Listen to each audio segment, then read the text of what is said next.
suis en train de lire l'ouvrage de Michel Onfray sur la musique. Alors, bon, je l'ai feuilleté, mais voilà les réflexions que je ferai sur ce sujet. J'ai déjà esquissé antérieurement, mais pas suffisamment.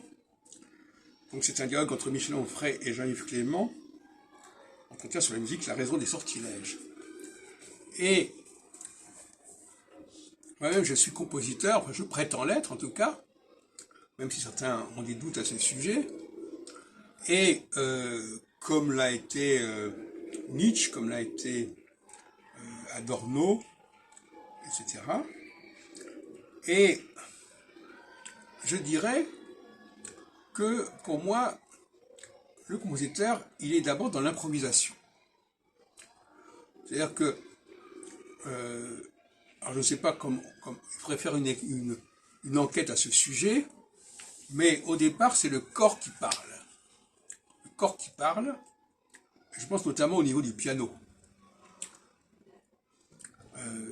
Il faut laisser la main jouer. Et laisser le corps parler.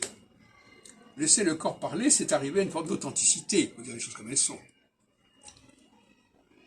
À partir du moment où je ne laisse pas le corps parler, je suis dans ce que j'appellerais la surconscience et non plus la subconscience. Donc, l'art, d'une manière générale, pourrait relever d'une certaine manière de cette espèce d'instinct, espèce de compulsion du corps. On est à l'écoute de son corps. Et d'une manière générale, d'ailleurs, et c'est peut-être à ça que je voudrais en venir ici, il faut être à l'écoute de soi-même, de son corps, même sa pensée. Mais c'est-à-dire qu'il y a une différence énorme entre lire un texte ou écouter quelqu'un parler et écouter sa propre pensée. Le cogito, c'est quelqu'un qui pense par lui-même. Et c'est parce qu'il pense par lui-même qu'il est vraiment lui-même. Et donc, quelqu'un qui est accro à quelque chose qui ne dépend pas de lui, hein, qui n'émane pas de lui, à mon avis, c'est une forme d'aliénation.